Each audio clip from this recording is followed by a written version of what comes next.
Again, when this officer was cleared, found not guilty of anything in the death of Freddie Gray, both the mayor he works for and the bosses he reports to had not a single word of support for Ed Nero, while many of the activists surrounding this case said justice was not done. DeRay McKesson is a Black Lives Matter activist and former candidate for mayor of Baltimore. DeRay, thank you for being here tonight. Do you agree with that woman's statement we just heard, that this is biased and racist to its core, this verdict? It's good to be here, Megan. And, you know, what we know to be true is that Freddie Gray should be alive today. And what the judge said today was that Officer Nero was not found criminally responsible. But it's important to note, as you've done so far, that the mayor and the police commissioner have said that they will conduct an investigation, because we know that in the state of Maryland, that the Law Enforcement Officers Bill of Rights, with the police union contract in Baltimore, and with policies in the city, that it almost guarantees that officers will not be held accountable for their actions. So the administrative review that's going to undergo with Nero is important. And remember that this is just one of 6 cases. What the court found is that there were no facts. There were 0 facts to support this charge against this officer. And this is a judge who himself had prosecuted cops, bad cops, for the last 5 years before he took the bench. It was facts around a criminal. This is a criminal case. So again, what the judge found today was that there was no crime committed based on the current laws. Right. So my question was, do you accept that, or do you agree with that woman we just heard who said this verdict is biased and racist to the core? So like I said, Megan, so I agree that this is a reminder that we need to make the laws so that they can hold police officers accountable. Laws like Officer Nero? Yeah. So when we think about his involvement.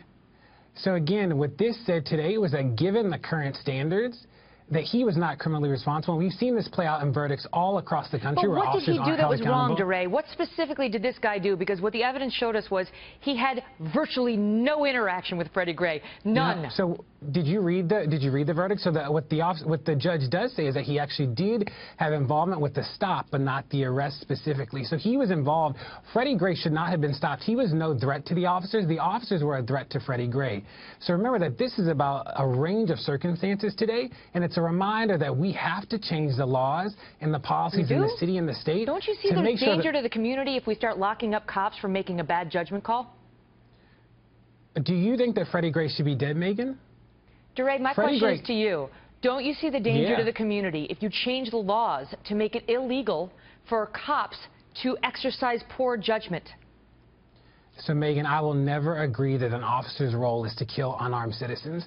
Freddie Gray entered that van alive, and he left the van with his spine damaged. So far, the only 2 groups to weigh in on whether that was the fault of the cops have concluded that this is a mistrial and that the cop was not guilty. So the facts so far are not coming out to support some sort of intentional harming. We have 5 more trials. I hope that you're not suggesting that because there's 1 acquittal, that means that all of the other cases don't matter. That's a really interesting assertion. You're suggesting these cops killed this man, and I'm telling you that while Freddie Gray died in police custody, that has not yet been established. What I'm saying is that Freddie entered the van alive, and that was not the condition that he came out in. He came out with his spine. And who caused it and how remains to be seen. But you're positing to the audience that these cops did it, and I'm telling the audience thus far the evidence doesn't support that.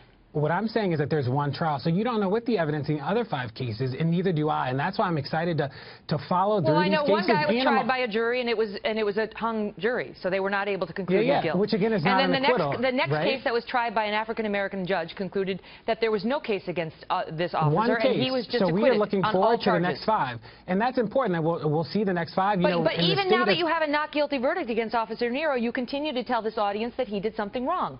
No, what I continue to say is that I'm looking forward to the administrative review, and that we do need to take a holistic look at the laws in the state of Maryland. What did he do, DeRay? It is still... in Maryland, in Baltimore City, it is okay for officers to hog tie and chokehold citizens. We don't think that that is okay.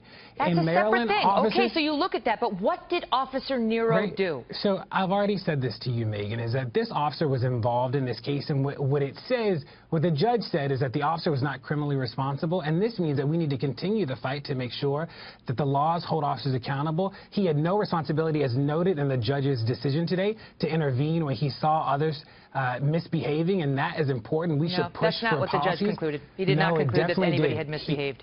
No, he didn't. He said that Thank you for being here. I got to go. Officer Nero's father's with us next.